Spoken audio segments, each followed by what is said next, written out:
Hello, my friends. Thank you for joining me at Evolutionary Energy Arts once again. So we'll start by taking a look off at Hawaii. And at the moment, we're showing 264 earthquakes in a 24-hour period, which is actually a big slowdown compared to what we had yesterday, where from what I had saw, it peaked at 495. I saw the news reporting 477 in some places. Any way you look at it, that's a lot of earthquakes. It's still going on. It has ebbed a little bit as far as the amount of earthquakes, and we have not had any other large ones at the moment. However, the lava is still flowing. There's still more cracks and fissures developing, and there is toxic gas being outletting, and it's really affecting the residents as we take a look here. Your neighborhood. Imagine this happening 4 doors down from where you're living. And that's what happened to one man that we just spoke to, Steve Getty, who told me that he built the house that he's living in on his own. He's a carpenter by trade, just finished the house, and then he saw this fissure open up, and he said, unlike lava flow that takes a long time, this happened quickly, and he knew his house was at threat. Take a listen to what he said. Life is completely turned upside down.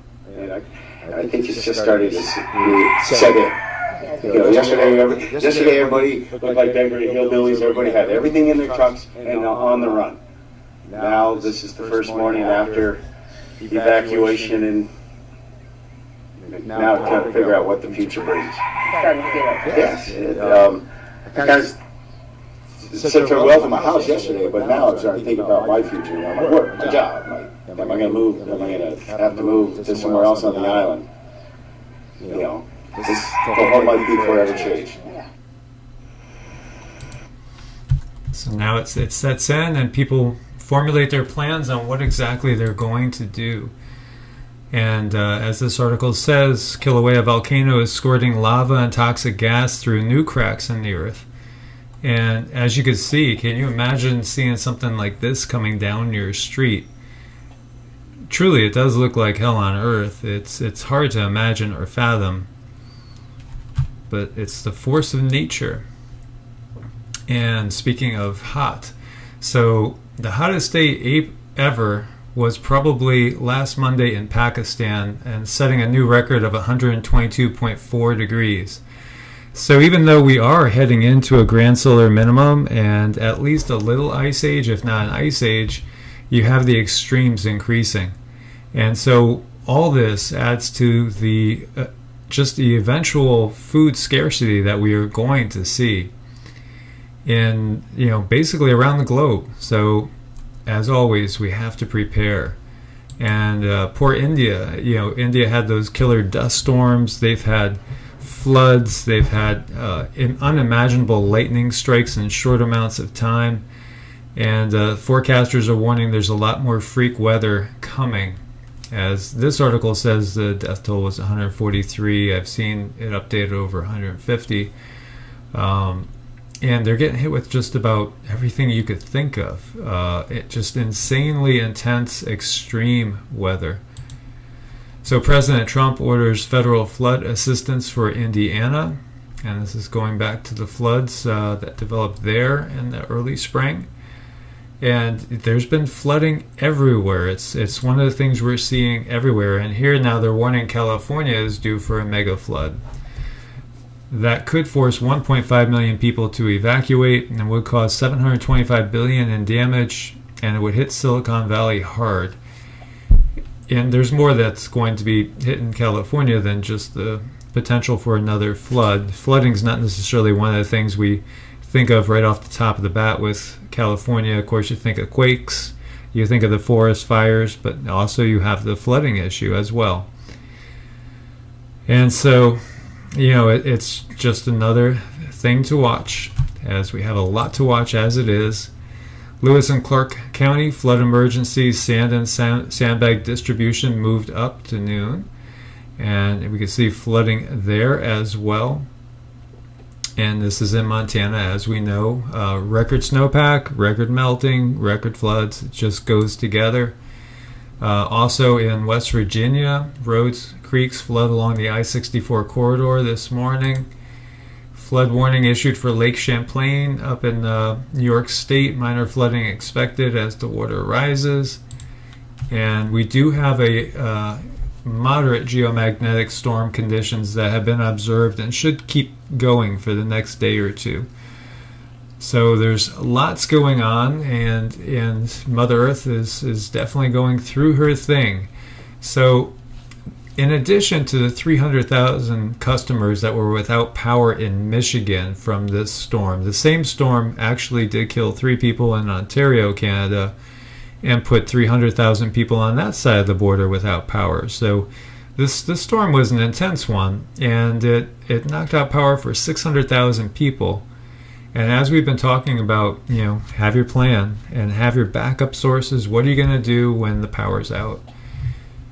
And of course, that depends on what time of the year it is and where you live, but everybody has to formulate their own plans.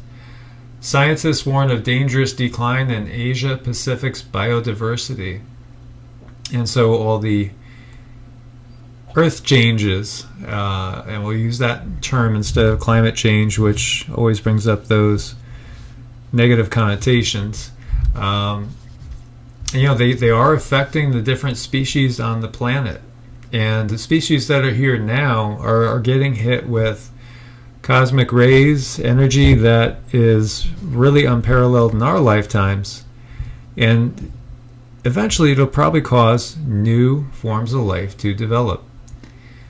And unfortunately, as we've seen, if we look at the fossil record, there's so many species that have ended, and nature will find others to fill their gap. And so biodiversity, that's the essential variety of life forms on Earth, continues to decline in every region of the world, significantly reducing nature's capacity to distribute or to contribute to people's well-being. And it's sad, but it's just another cycle in the bigger cycle of things, the cycle of life. And this is an article that is just remembering how things used to be when the sun had a yellow tinge. And is it a Mandela effect thing, or is it real? Are we all remembering, those of us that were alive back in the 70s and 80s and stuff, are we remembering things nostalgically? And do we really think that the sun was ever yellow? Because it's certainly not really yellow now, it's more white. And this article is just talking about that, and there's definitely a change going on in the sun, and it's very, very interesting.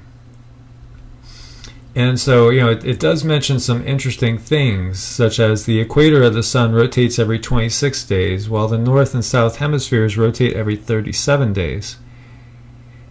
And so what happens when the bottom of the sun goes counterclockwise, the top of the sun's going clockwise, you create torsion shear. After a while it builds up, it starts crossing each other and building up, and takes about 25,000 years or so for this to just completely develop.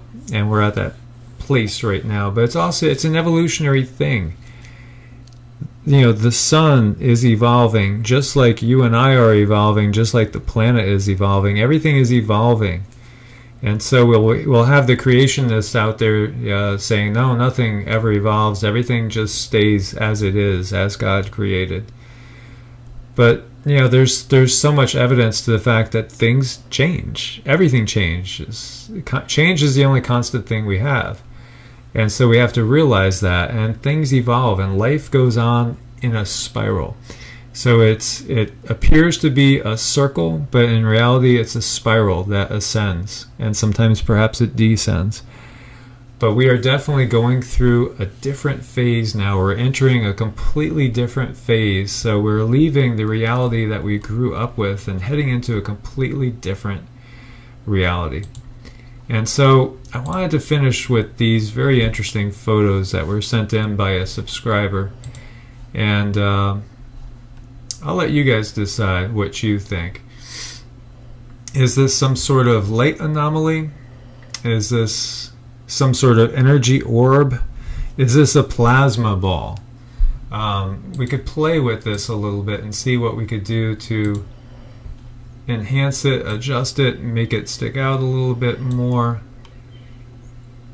For one, it can't be a reflection of the sun because the sun's not that color.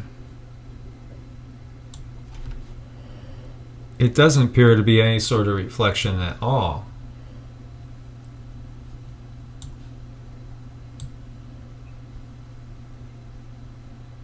But it is some sort of luminescent sphere. And it's photographed in a couple different spots, and honestly it reminds me of something very much, something that I woke up to one night. I just woke up one night with the feeling I was being watched, and so I opened my eyes and there was this orb, this goldenish orb about 18 inches over my head, in between me and my ex-wife, and she was sound asleep, and I just closed my eyes thinking, okay, you're dreaming here, and I opened them again. It was still there, and it appeared to be the size of about a basketball, maybe even a little bit larger, and it seemed to have a circle within a circle that almost reminded me of an eye, and it gave off these energetic bolts that look like in the old Frankenstein movies when they're trying to make the monster alive. The plasma discharge was going from the inside ball to the outside ball, and it was really interesting because it felt like this thing was conscious. It felt like it was kind of someone more than anything.